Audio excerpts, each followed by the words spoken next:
innocent fait appel à Dieu. 26. Du recueil de David.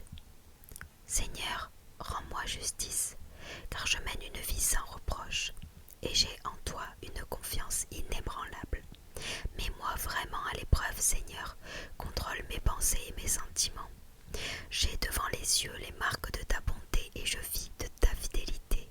Je n'ai pas fréquenté les intrigants et je ne vais pas avec les hypocrites.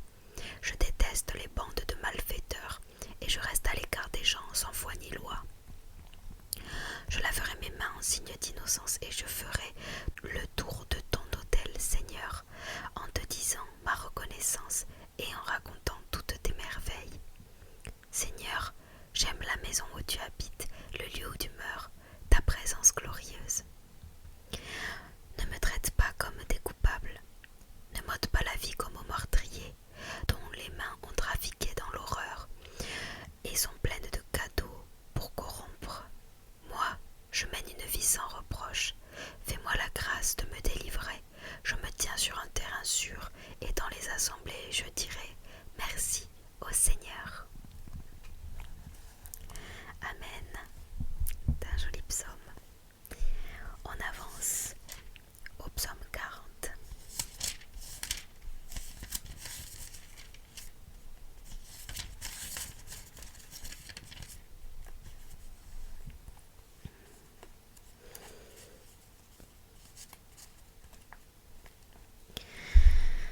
Que tous sachent ce que tu as fait pour moi. Psaume 40. Du répertoire du chef de chorale, psaume appartenant au recueil de David. J'ai compté fermement sur le Seigneur. Il s'est penché vers moi. Il a entendu mon appel. Il m'a retiré du puits infernal, de la boue sans fond. Il m'a remis debout, les deux pieds sur le roc. Il a rendu ma démarche assurée. Il a mis sur mes lèvres un chant nouveau, un chant de louange pour lui, notre Dieu. Beaucoup en seront témoins. Ils reconnaîtront l'autorité du Seigneur et lui donneront leur confiance. Heureux l'homme qui se fie au Seigneur, sans un regard pour ceux qui font pression sur lui, ils s'empêtrent dans le mensonge. Que de merveilles tu as réalisées, Seigneur mon Dieu, tu n'as pas ton pareil, et que de projets en notre faveur, il y en a trop pour que je puisse tout raconter, tout dire. Ce qui te fait plaisir, ce n'est pas un sacrifice ou une offrande, tu me l'as bien fait comprendre.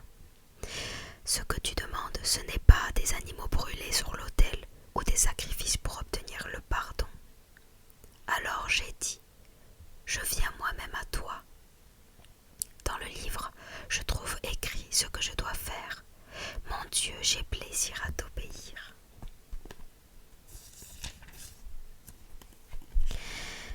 Et je garde ta loi au fond de mon cœur.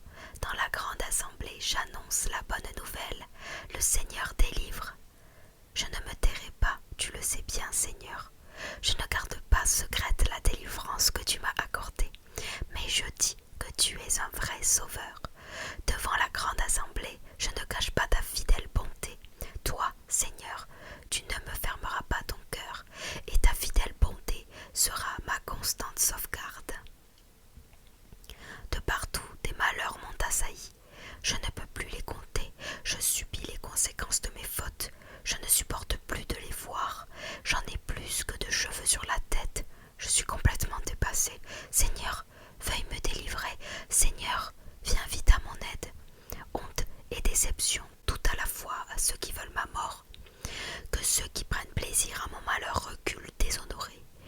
Que ceux qui ricanent à mon sujet soient sans réaction, sous le poids de leur honte. Mais que tous les fidèles grâce à toi soient débordants de joie et que tous ceux qui t'aiment, toi, le Sauveur, ne cessent de proclamer « Le Seigneur est grand ».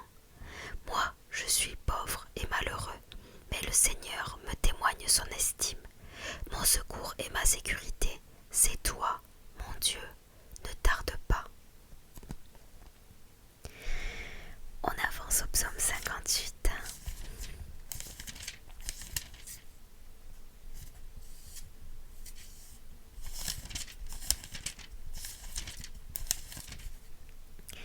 Le voilà. Sur terre,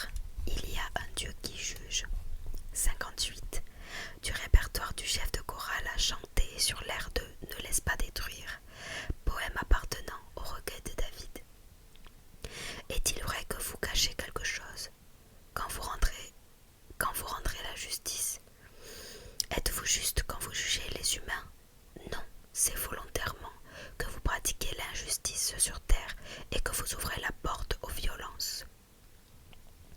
Les méchants sont rebelles dès leur naissance. À peine nés, ils se mettent hors du bon chemin. Ils profèrent des calomnies. Ils ont un venin comme la vipère. Ils font la sourde oreille comme un serpent. Qui n'écoutent pas la musique des charmeurs, même du plus expert d'entre eux. Ô Dieu, casse-leur les dents, brise leurs crocs de lion, Seigneur. Qu'ils disparaissent comme l'eau qui s'écoule, que la flèche qu'ils tirent soit sans force, qu'ils aient le sort de la limace qui se dessèche à mesure qu'elle avance, comme l'enfant mort-né, qu'ils ne voient pas le jour, avant que leur chardon soit monté en buisson, qu'un tourbillon les emporte, encore vert ou déjà sec, peu importe. Le fidèle se réjouira de voir la revanche de Dieu sur les méchants et de patauger dans leur sang. Et tout le monde dira, oui, les fidèles auront leur récompense. Oui, sur la terre, il y a un Dieu qui juge. On avance au psaume 61. J'aimerais vivre toujours dans ta maison. 61. Du répertoire du chef de chorale, accompagnement sur instrument à cordes du recueil de David.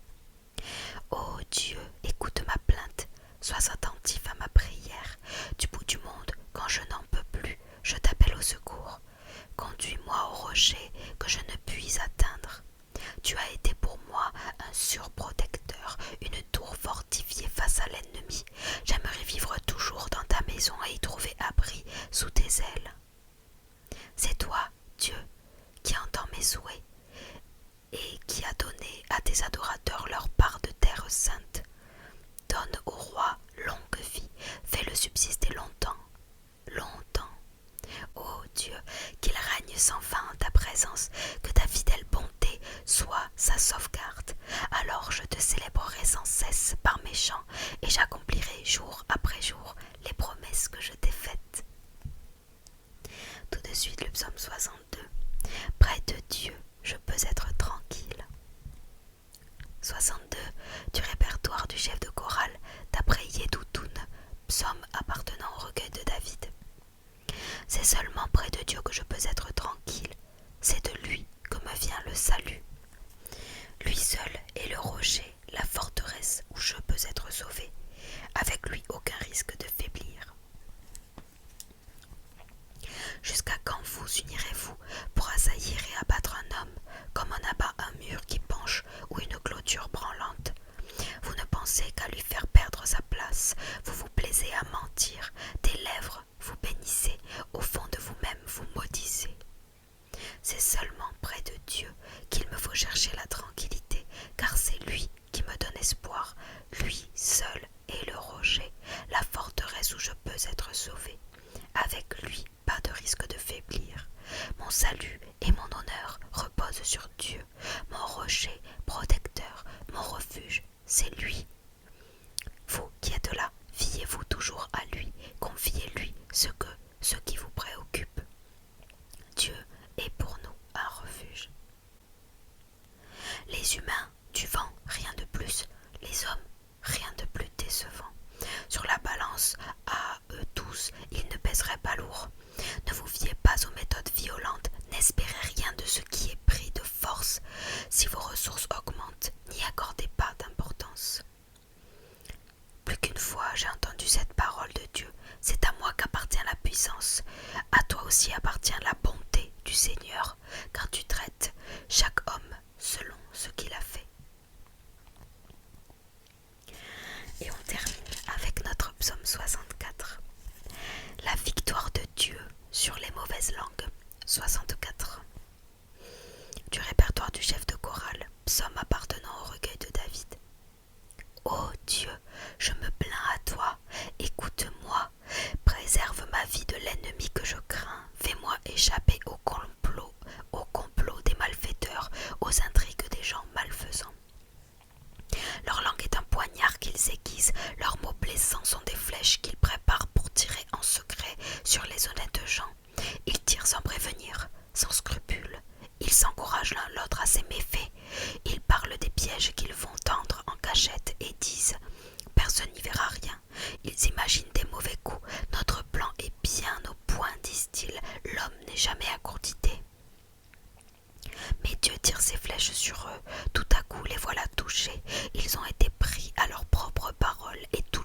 hoche la tête en les voyant, tous en sont impressionnés. Ils racontent ce que Dieu a fait et comprennent le sens de son action, que les fidèles trouvent auprès du Seigneur la source de leur joie et leur recours, et que les hommes au cœur droit s'en félicitent. Voilà pour nos psaumes. Alors on a commencé dans le psaume 26 un moment d'appel à Dieu. Je trouve d'ailleurs qu'il y a des passages où on parle vraiment donc des premières approches vers Dieu, notamment du coup directement ensuite. Donc dans ce psaume 26, voilà, c'est une personne qui témoigne à Dieu en fait son cœur bon et l'appelle avec son cœur parce qu'elle est innocente. On va aussi dans ce sens du coup pour le psaume 40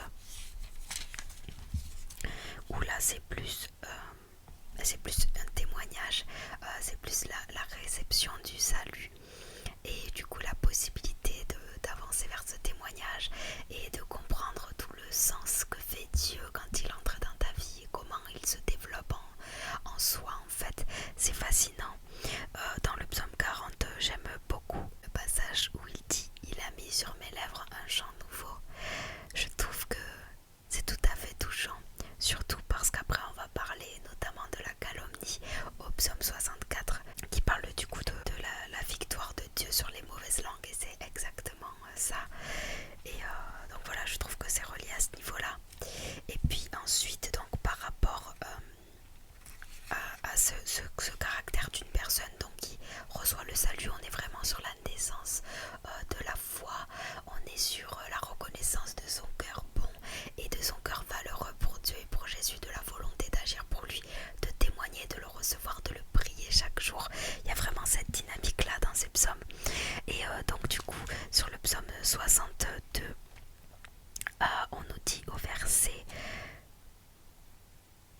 à partir du verset 8, mon salut et mon honneur reposent sur Dieu, mon rocher protecteur, mon refuge, c'est lui.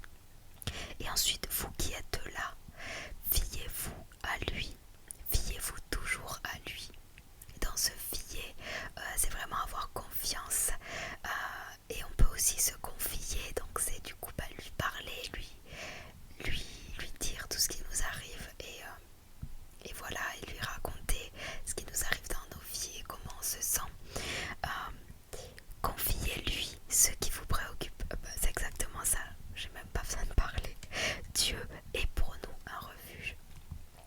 Donc on voit qu'il y a des dimensions de Dieu, on dépeint aussi Dieu, qu'est-ce qu'il fait pour nous, le salut, le rachat de nos erreurs par le salut, la réception de toute la grâce, de toute la gloire, de tout l'amour, l'impossibilité de fermer sa bouche par rapport à la bonne nouvelle, par rapport à son propre salut de manière publique. Et derrière ça, aussi ce que Dieu fait pour nous, c'est-à-dire qu'il nous protège, hein. Voilà, notamment donc le fait de pouvoir se restaurer, se reposer en lui. Par le psaume 61 aussi, j'aimerais toujours vivre dans ta maison.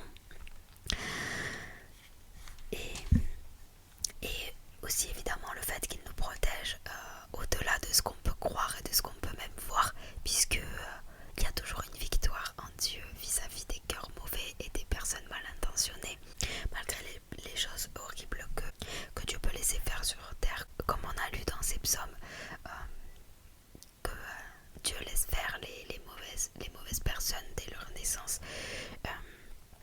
Mais on voit aussi du coup dans cette conclusion que Dieu sait les remettre à leur place en son temps et non pas au nôtre. Voilà, donc c'est intéressant. Je trouve que là on a la vivacité d'une relation entre Dieu et l'humain qui se crée. Ça parle encore de encore et toujours de cette alliance avec Dieu, de la beauté de cette alliance